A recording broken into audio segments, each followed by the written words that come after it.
வணக்க மக்களே, நாம் இந்த ஆரோக்கியமான எச்சரிக்கை பதிவில் புற்றுநோய்க்கான ஆரம்ப கட்ட அறிகுறிகளை பற்றி தெரிஞ்சுக்க போகிறோம். புற்றுநோய் ஒரு தீவிரமான நோய். ஆனால் புற்றுநோயை அதனுடைய ஆரம்ப கட்டத்திலேயே அறிந்து கொள்வதன் மூலமாக நம்மால் அதை குணப்படுத்த முடியும். சில அறிகுறிகள் மூலமாக தான் நமக்கு புற்றுநோய் இருக்கிறத தெரிஞ்சுக்க முடியும்.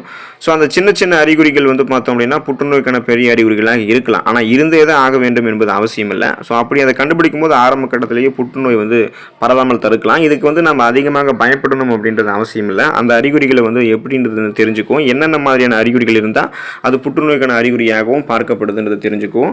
அதை பற்றி பார்க்குறதுக்கு முன்னாடி இந்த வீடியோவுக்கு மட்டும் ஒரு லைக் கொடுத்துட்டு இந்த தகவலை உங்களுக்கு தெரிஞ்சவங்களுக்கும் ஷேர் பண்ணிவிடுங்க. ஏன்னா இது அவங்களுக்கும் பயனுள்ளதாக இருக்கக்கூடிய ஒரு ஆரோக்கியமான பதிவு தான்.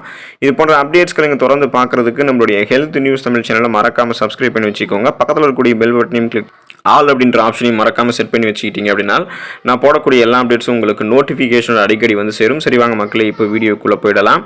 எடை குறைதல் உங்களுக்கு ஏற்படும் போது இது புற்றுநோய்க்கான ஆரம்ப கட்ட அறிகுறியாகவும் பார்க்கப்படுதுன்றதை நீங்கள் தெரிஞ்சுக்கோங்க.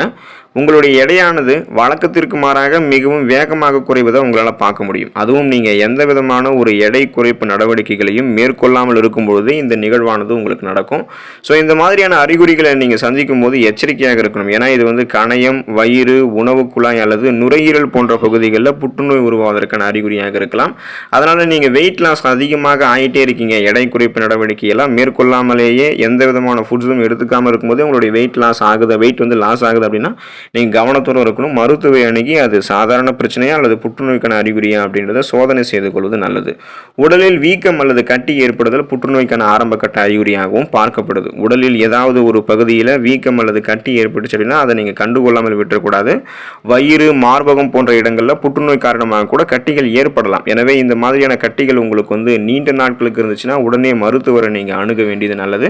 ஏன்னா இந்த கட்டிகள் புற்றுநோய் கட்டிகளாக கூட இருக்கிறதுக்கு பாசிபிலிட்டி இருக்குது. இருந்தே தான் ஆகணும் அப்படின்றது கிடையாது, ஒருவேளை இருக்கலாம். அதனால் அரிதிலும் அரிதாக இருக்கிறதுக்கான சான்சஸ் இருக்கிறதுல நீங்கள் மருத்துவரை அணுகி சோதனை செய்து கொள்வது நல்லது. தொடர்ந்து இருமல் இருக்கிறது புற்றுநோய்க்கான ஆரம்ப கட்ட அறிகுறியாகவும் பார்க்கப்படுது. தொடர்ந்து இருமல் இருக்கிறது அப்படின்றது பல நோய்களுக்கான அறிகுறியாக கூட இருக்கலாம். மார்பில் அதிகமான சளி இருக்கிறதால கூட தொடர்ந்து இருமல் ஏற்படலாம். ஆனால் உங்களுக்கு 3 வாரம் ஆரம்பித்து 4 வாரம் வரைக்கும் தொடர்ந்து இருமல் பிரச்சனை இருக்குது அப்படின்னா அது மோசமான நோய்க்கான அறிகுறியாக இருக்கலாம். தொடர்ந்து இருமல், சளியுடன் கூடிய ரத்தம் வெளியேறுதல், சுவாசிக்கிறதுல சிரமம் ஏற்படுறது, இந்த மாதிரி அறிகுறிகள்லாம் நுரையீரல் புற்றுநோய்க்கான அறிகுறியாக இருக்கலாம். அதனால் நீங்கள் அதை சாதாரணமாக மற்ற பிரச்சனை தானா, சுவாசம் சார்ந்த பிரச்சனை அல்லது தொடர்ந்து இருமல் இருக்கிறது வறட்டு இருமல் பிரச்சனையாக இருக்கும் அப்படின்னு நினைச்சிடக்கூடாது. அது புற்றுநோய்க்கான அறிகுறியாகவும் இருக்கலாம்ன்றது சந்தேகப்பட்டு மருத்துவரை அணுகி செக் பண்ணிக்கிறது நல்லது. மச்சம் அல்லது மருவில் மாற்றம் ஏற்படுவதை நீங்கள் சாதாரணமாக நினச்சிக்க கூடாது. உங்களுடைய மச்சம் அல்லது மருவில் ஏதாவது மாற்றம் ஏற்படுது அப்படின்னா அதை நீங்கள் புறக்கணிக்க வேணாம். பெரும்பாலான மக்கள் இந்த மாதிரி விஷயத்தை கவனிக்க மாட்டாங்க. ஆனால் இது ஸ்கின் கேன்சர், தோல் புற்றுநோய்க்கான அறிகுறியாக கூட இருக்கலாம். உங்களுடைய சருமத்தில் ஒரு புதிய மரு அல்லது மச்சம் தோன்றும்பொழுது சருமத்தில் ஏற்கனவே இருக்கக்கூடிய மச்சத்தினுடைய நிறம் மாறுதல் அல்லது சைஸ் இன்க்ரீஸ் ஆகிறது, அளவு அதிகரிக்கிறது, இது மாதிரியான அறிகுறிகளை நீங்கள் பார்த்தீங்கன்னா உடனடியாக மருத்துவர் அணுகணும். அவர் உங்களுக்கு ஆலோசனை வழங்குவார். ஏன்னா இது மற்ற ஸ்கின் சார்ந்த பிரச்சனையா, ஸ்கின் அலர்ஜி, தோல் சம்பந்தமான பிரச்சனைகள் தானா அல்லது ஸ்கின் கேன்சர், அதாவது தோல் புற்றுநோயா அப்படின்றத அவங்க தான் உங்களுக்கு ஆலோசனை வழங்குவாங்க. நீங்களாக ஒரு முடிவுக்கு வரக்கூடாது. சிறுநீரில் ரத்தம் கலந்து வெளியேறுதல் புற்றுநோய்க்கான ஆரம்ப கட்ட அறிகுறியாகவும் பார்க்கப்படுது. சிறுநீர் வழியாக ரத்தம் வெளியேறுதல் அப்படின்றது குடல் புற்றுநோய்க்கான ஆரம்ப கட்ட அறிகுறியாக இருக்கலாம்.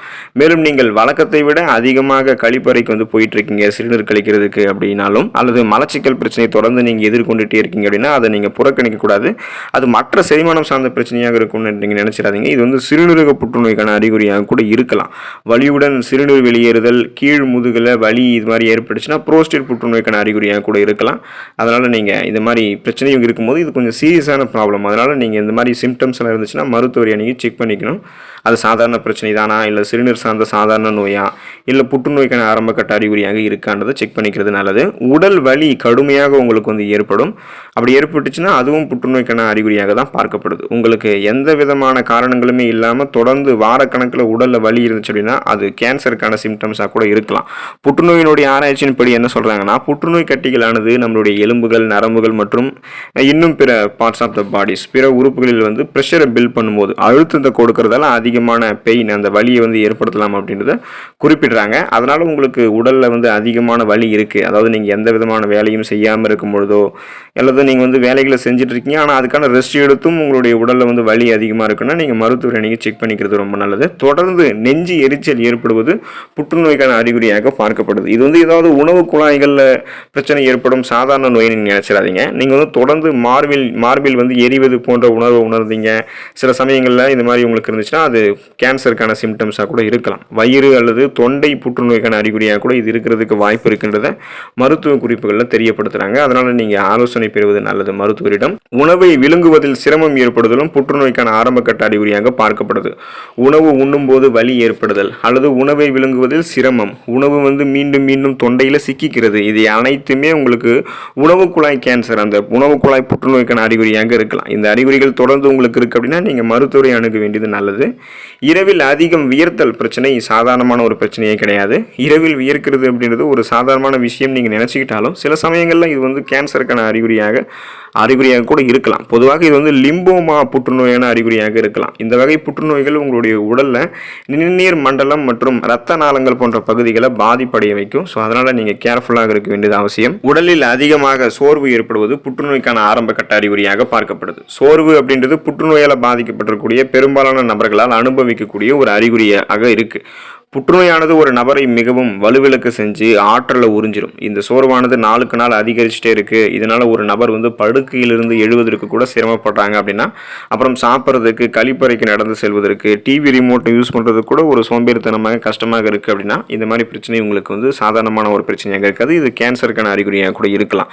ஓய்வு வந்து ஓரளவுக்கு உங்களுக்கு வந்து உதவி புரிஞ்சாலும், அதாவது நீங்கள் ரெஸ்ட் எடுத்தீங்க அப்படின்னாலும் அது ஓரளவுக்கு உங்களுக்கு ஹெல்ப் பண்ணாலும் முழுமையாக அது உங்களுடைய சோர்வை போக்குவது கடினம். அதனால் புற்றுநோயால் பாதிக்கப்பட்டவங்களுக்கு இந்த ஸ்ட்ரெஸ், டென்ஷன், இந்த சோர்வு, உடல் சோர்வு, வலி எல்லாமே வலி, குமட்டல், வாந்தி, இது மாதிரி மன அழுத்தம் உள்ளிட்ட பிரச்சனைகளும் ஏற்படுத்துறதுக்கு வாய்ப்பு இருக்குது. அதனால் நீங்கள் கவனமாக இருக்க வேண்டியது ரொம்ப ரொம்ப நல்லது. உடலில் தடிப்புகள் தோன்றுதலும் புற்றுநோய்க்கான அறிகுறியாக பார்க்கப்படுது. லூகேமியா என்ற இரத்த புற்றுநோயால் பாதிக்கப்பட்டிருக்கூடிய நபர்களுக்கு சர்மம் சார்ந்த பல பிரச்சனைகள் ஏற்படும். இதில் உடல் முழுவதுமாகவே தடிப்புகள் வந்து காணப்படும். சர்மத்திற்கு தோலுக்கு அடியில் இருக்கக்கூடிய சிறு சிறு இரத்த நாளங்கள் உடைவதால் இந்த தடிப்புகள் வந்து உண்டாகலாம். இரத்த செல்களினுடைய அமைப்பில் சமநிலை இல்லாத காரணத்தால் சருமத்தில் ஏராளமான மாற்றங்கள் தோன்றுவதற்கு துவங்கும். ஆகவே இது போன்ற அறிகுறிகளை வந்து ஒருவர் லேசாக எண்ணிவிடக்கூடாது அப்படின்றத ஞாபகம் வச்சுக்கோங்க. 50 ஆண்டுகளுக்கு முன்பு வந்து புற்றுநோய் அப்படின்னு சொன்னாலே அது வந்து ரத்த புற்றுநோய் அப்படின்றத நம்ம நினைச்சிட்டு இருப்போம், பிளட் கேன்சர் அப்படின்றத நினைச்சிருப்பாங்க. ஆனால் புற்றுநோயில் ஏராளமான வகைகள் இருக்குது. குறிப்பாக தோல், மார்பக புற்றுநோய், விதைப்பை, பெருங்குடல், சிறுநீர் புற்றுநோய், குறிப்பாக நுரையீரல் புற்றுநோய், வாய் புற்றுநோய், கல்லீரல், கர்ப்பப்பை வாய் புற்றுநோய் என பல வகைகள் வந்து இருக்குது. ஸோ இந்த மாதிரி அறிகுறிகள் இருந்துச்சு அப்படின்னா நீங்கள் வந்து உடனே வந்து பீதி அடையக்கூடாது. இந்த அறிகுறிகள் எப்போதுமே புற்றுநோய்க்கான அறிகுறியாக இருக்க வேண்டும் அப்படின்றது அவசியம் கிடையாது. ஆனால் அரிதிலும் அரிதாக சில சந்தர்ப்பங்களில் இது புற்றுநோய்க்கான அறிகுறியாக கூட இருக்கலாம். அதனால் நீங்கள் இதை வந்து கவனமாக வாட்ச் பண்ணி இதுக்கான மருத்துவரை அருகி ஆலோசனை பெற்றுக்கொள்வது நல்லது. ஸோ ஏன்னா அப்போ தான் நமக்கு வந்து இந்த மாதிரி பிரச்சனைகள் எதுவும் பரவாமல் தடுக்க முடியும். ஏன்னா புற்றுநோய்க்கான அந்த ஆரம்ப கட்ட அறிகுறிகளை முதல்ல தெரிஞ்சுக்கொள்வதன் மூலமாக உடனே நம்ம கண்டுபிடிச்சோம்னா அந்த செல்கள் மீண்டும் பரவாமல் சீக்கிரமாகவே அந்த பிரச்சனையிலேருந்து நம்ம வெளியே வந்துடுவோம். ஸோ ஒரு சில பேருக்கு வந்து அறிகுறிகள் வந்து தென்படுவதற்கு தாமதமாக இருக்கும், ஒரு சில பேருக்கு உடனே அறிகுறிகள் வந்து தெரிய ஆரம்பிக்கும். எப்படி இருந்தாலும் இது போன்ற அறிகுறிகளை வந்து உதாசீனப்படுத்தாமல் மருத்துவரை அணுகி சிகிச்சை பெற்றுக்கொள்வது நல்லது. புற்றுநோயிலிருந்து விலகி இருங்கள், ஆரோக்கியமாக நலமோடு வாழக்கூடிய வாய்ப்பை பெறுங்க. அடுத்த பதிவுகளை மறக்காமல் சந்திப்போம். நன்றி மக்களே.